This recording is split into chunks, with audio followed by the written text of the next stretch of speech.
Hi, I'm Rachel, and welcome to Recovery Daily Podcast.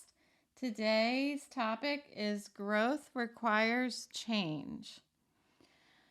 Growth requires us to get uncomfortable. And I have a couple examples of that experience in my life.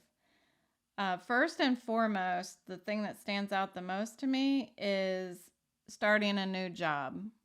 And that might be standing out to me now because my kids are graduated from college and they're starting, they're adulting.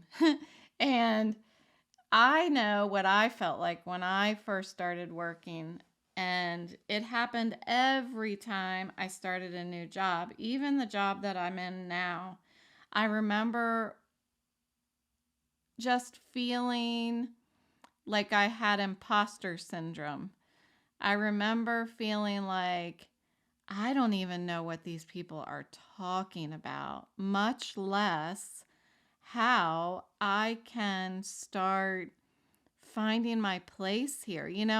When I start a new job, my aspirations are that I want to have so much value that I'm talking to leadership and they see value in what I can offer. And I wanted to do that in the very beginning when I got there. And I remember going to my first all hands meeting and thinking, there is no way in hell I'm going to be able to figure out where my place is here. Everybody is so smart. And it's really what I've learned over time at this job is that to be surrounded by people that are so smart and so great at their jobs just made me better. That's all it did. It wasn't something to be intimidated by. It was something to be excited by that they're going to make me even better than what I think I can be. And so that kind of growth required me to get uncomfortable. I remember the first time I was talking to leadership at my job. And I remember, and I'm sure they do too, my voice shaking and I have this very embarrassing, like my face will actually shake. And it used to do that in college when I took a public speaking class. It's just embarrassing. But I did it anyway. And there's a theme. I don't know if anybody's noticed this yet in my podcast. I say that a lot. I did it anyway. And I never used to do that before I got sober. I never used to do something anyway. And so that's where growth is. It's getting uncomfortable and communicating. So having hard conversations or critical conversations. This is a way that two people can grow together. And I can think of two people in my life right this minute that are so amazing at communicating that you can almost, even when it's a difficult conversation, it feels good because you can actually witness that both of you are growing together at the same time. It's pretty cool. And I'm really fortunate to have people in my life that want to communicate in ways that we're reaching for the same goal to nurture our relationship. And there is no right person or wrong person. It's how do we find a solution together? How do we find peace together? How can we find a place where we can be quiet together again? Because that's where I think strong relationships lie is in the ability to be silent together. So I'm straying from the main topic. So difficult times are thought of as negative. And what I'm challenging you to do is to think about the other side of a difficult time. So by difficult times, it could be a difficult conversation like what I was just talking about, or a difficult time like recovery, like what I'm going through right now. And what I have learned to do from my sobriety recovery is I've said it before, the only way to it is through it. And so I try to picture what is on the other side of the challenge. I've talked about how I feel very strongly that there is an opportunity that is awaiting me on the other side of this challenge, this recovery that I'm in right now. And I don't know what it is. It's very much like I picture it as a mountain, and there's something waiting for me on the other side of the mountain, and I have no idea what it is, but I know it's there, and so I just have to climb. I just have to climb the mountain, and I'm going to find growth once I get there. Actually, I'm gonna find growth as I get there. And the more that I practice pausing and thinking about what is on the other side of the challenge, the easier that it's getting. My therapist, I've mentioned before, my recovery therapist asked me because I don't know, I was talking to her about something that was approaching, some event that was approaching or something like that, and I just was thinking, what if this, what if that? And she's like, have you ever thought about it going perfectly? And I was like, no. Of course not. That would be too easy. And so that's what I do now, and that I'm not great at it. I'm better at picturing what is on the other side of the challenge than I am picturing something going perfectly. Another person in my life said that instead of what ifing, you need to have confidence in your own intelligence and your foundation of knowledge that whatever does happen, when it happens, you have the skills to navigate it at that time.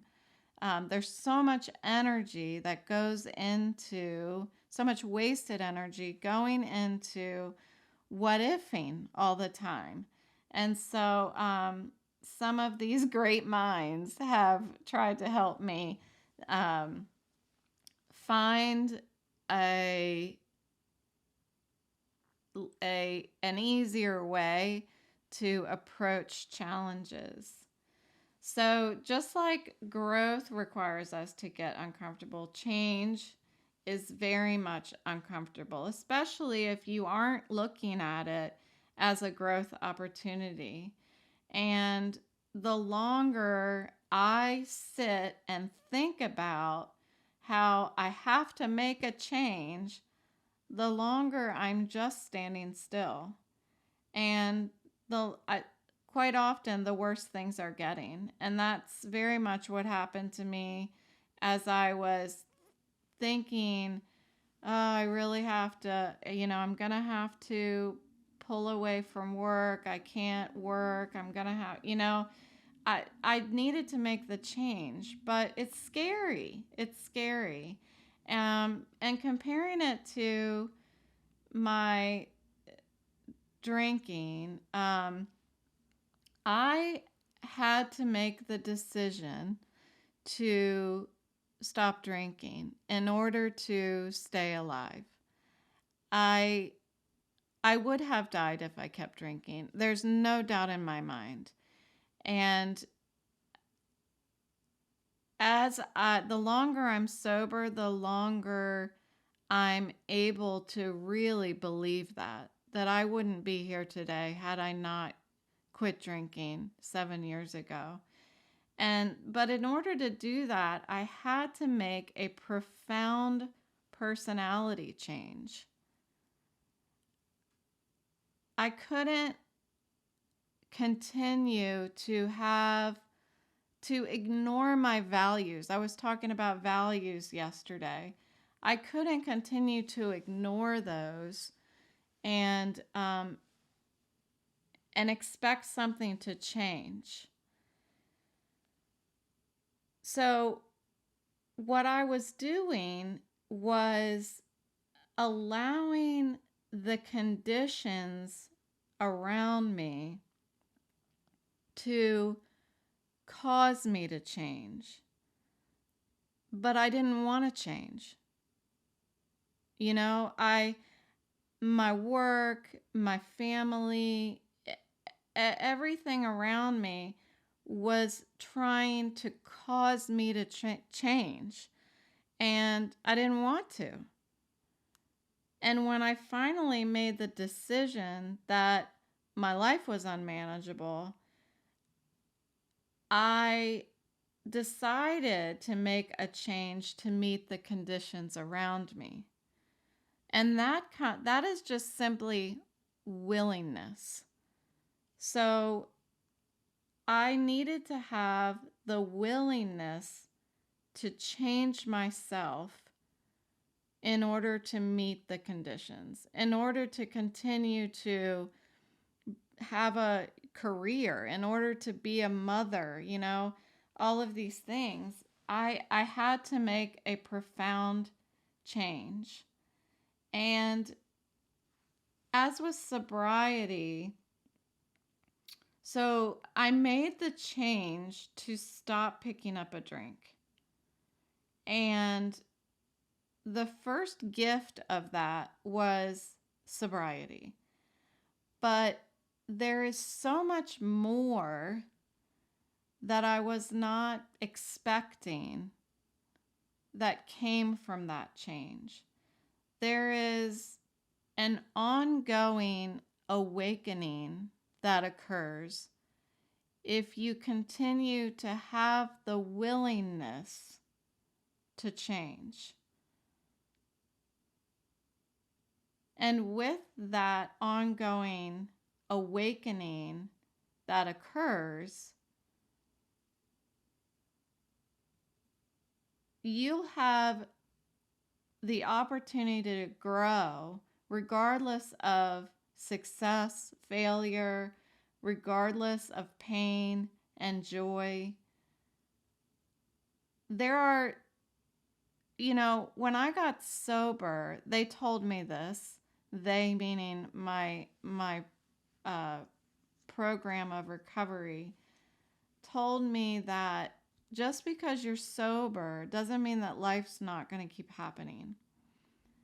And that's very much what I have been experiencing. I can't say that I've had a lot of bad things that have happened since I got sober over the past 7 years. Now, with that being said, I had a stroke. I had a stroke. And it's interesting to me that I'm able to say there's not a lot of bad stuff that happened to me over the past 7 years, when I had a stroke. And that, I think, is because of this ongoing awakening that has happened in my life. I have remained willing, no matter what has been happening in my life, I have remained willing to accept change. And I've been successful at work. I've also made mistakes at work. I've felt a lot of pain, and I've been much more joyful than I've ever been in my life. But deciding to put myself first and start this stroke recovery over, I didn't see anything good happening. When I had to tell my boss, I can't do it anymore, I have to take care of myself. Now, he'd been telling me for 2 years, Rachel, you got to put yourself first. You got to take care of yourself. Well, I'm kind of stubborn. But when I told him, when I finally said, you're right, I didn't see what's on the other side of the mountain. And I don't know that I still see what's on the other side of the mountain. All I saw was that the pain in my head had to stop. So I've remained willing to change. I think that I really feel like when I made the decision to stop drinking, and when I made the decision to stop working for a while until until I can get my head back to, I don't know, recover to whatever is ahead of me. It was in both situations an absolutely profound change to me. I had to turn away from the direction that I was going in. So I'm walking on this path, and it's already paved for me. I can see where it's going, and all I have to do is keep walking to get there. And I can run if I want to run, and I can do whatever the hell I want, but I know where the path is going. I had to step off the path, and I had to go on a path that was still overgrown, and I had to start making a new path. And that's freaking scary.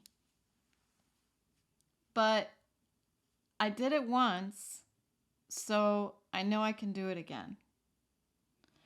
And one thing that's interesting to me that came to mind today is that I always used to say, probably, I guess until I got sober, I used to say, people don't change. I truly believed that people did not change. And, well, that's just plain old not true. People do change. People change if they're willing to change. And so those people, there are still people who I believe have not changed. But I know today that they have not changed because they're not willing to change. But I know now that I was wrong, that people do change and people can change. Just because people don't change or somebody doesn't change doesn't mean that they can't change. It's just that they're not willing to change. And that's where I have to stay on my side of the street, clean my side of the street. And if somebody else lets their lawn get overgrown and puts their trash out on the wrong trash days, that's none of my business. I just have to clean my side of the street. So by aligning myself, by having my actions align with my values, like I talked about yesterday, I've been able to change the inner conflict into more of serenity. So I was having this inner conflict before I decided to step away from work, because my value was in my work.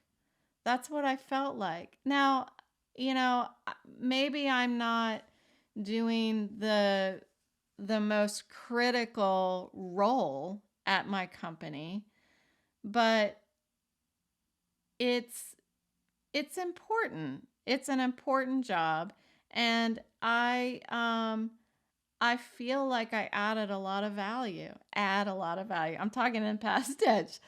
Add a lot of value. I hope they're not listening to this, huh? and and so to step away from that is it made me feel like I was just kind of floating. I really, it took me about 2 days before, I don't even know if it was that long. I think it was 2 days before I reached out to my brother and I said, "Can you start a podcast account for me?" And that's because I had to do something. I had to find a passion, something to obsess about, but something that was going to not conflict with the pain in my head, and something that was going to meet the conditions. So I was changing, I was making a change for myself, but I needed to make sure it met the conditions of what I'm dealing with, with my recovery. So I just know that I can't stand still anymore. I learned that the day that I decided for the last time that I wasn't going to pick up a drink anymore. I realized that I can't stand still anymore. I was standing still for years and years, and it was very unhealthy. And my mental health was very much um, in a bad way, in a very bad way.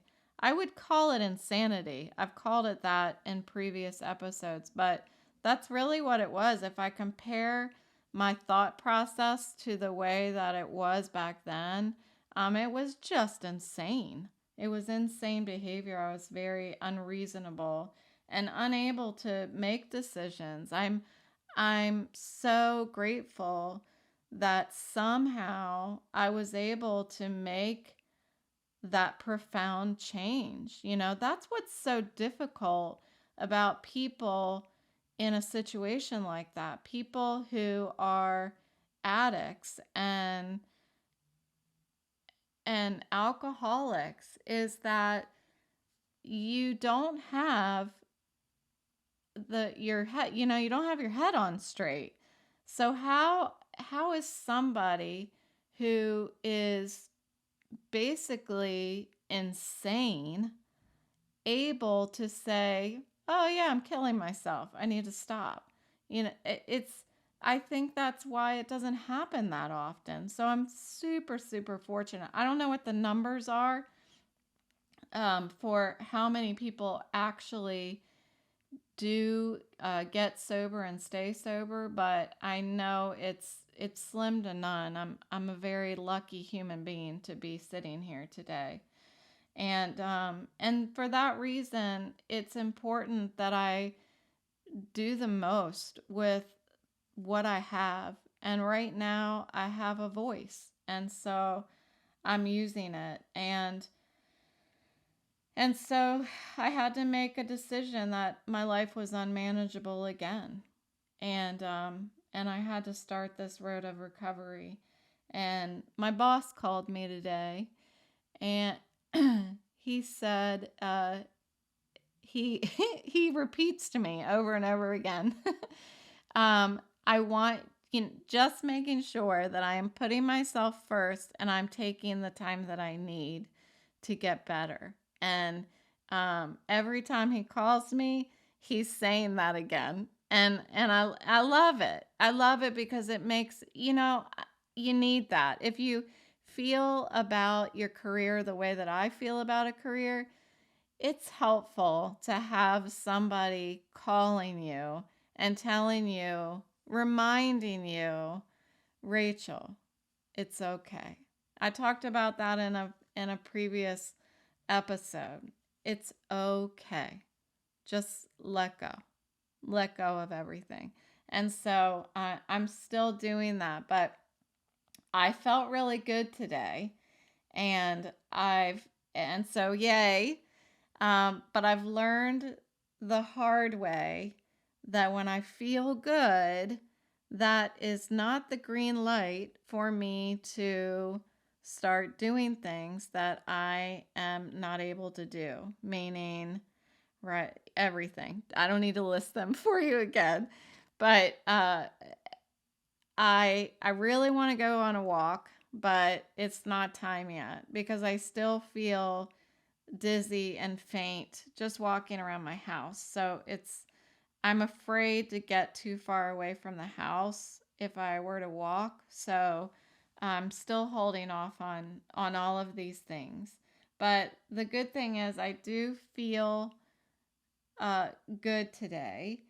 And so it was a perfect day to have that call from my boss reminding me to keep taking the time that I need, keep letting go, keep taking care of Rachel. So I really appreciate that. And so Thomas Edison said, I've not failed, I've just found 10,000 ways that won't work. And over the past 2 years, I have tried everything to try to find a way for me to work and still continue to recover from my stroke. And all 10,000 ways that I have tried over the past 2 years have not worked. And so I'm going to continue to focus on myself because this is what I'm doing right now. It's working because I felt good today. I mean, I haven't been able to say that in 3 weeks. I felt good today. And that's just amazing. And so I had a couple people ask me today, is it because of the vision therapy? I don't think so because I've only done 2 vision therapy appointments and they've been 15 minutes each. And really right now we're in more of a research and discovery phase where she's giving me a couple exercises and then she asks me how I'm feeling and she writes it down. So we're really logging what am I capable of doing and what hurts my head more and that kind of thing. So I don't think I'm quite at the point where it's vision therapy that's helping me. What's helping me is that I'm not doing all of the things that I was doing. So I'm not spending the day on the computer. I'm not on my phone. I'm not walking. I'm not kayaking. I'm not riding in the car. I'm not, you name it, that big list that I keep giving. Everything. I'm not doing anything fun. That's what I said to my friend today. I'm not doing anything fun. So my head is getting better. That's not true. I am starting to find a little more joy each day. And I think that's because I feel a little less bad every day. Um, so let's see here. I I wanted to when I got sober. Okay, so just like where I was talking about, I've tried 10,000 ways and it won't work. When I was thinking about not drinking. Well, I wasn't thinking about not drinking. I was trying to find another way to drink but not be an alcoholic. And so I try to drink beer. I try to drink, I think I talked about this the other day. I tried to only drink from 5 o'clock to 9 o'clock or something like that. And again, I found 10,000 ways to keep drinking and none of them worked. I was still an alcoholic no matter what I did. So I wanted to, in both situations, I wanted to find what in my sobriety fellowship calls the easier, softer way, but I could not. So I had to make a profound change. And another quote that I found is this is out of my sobriety fellowship as well. Nothing changes if nothing changes. And I think that really summarizes what I was dealing with 3 weeks ago with dealing with the pain in my head, is that if I don't make a profound change, then nothing's going to change. And I hit bottom. I couldn't function with the pain in my head anymore. So, okay, so that's all I have. I feel like I tripped up a little bit there, but that's okay. I got some great feedback about folks that are enjoying my podcast, and I truly, truly appreciate everyone for listening, and I will talk to you tomorrow.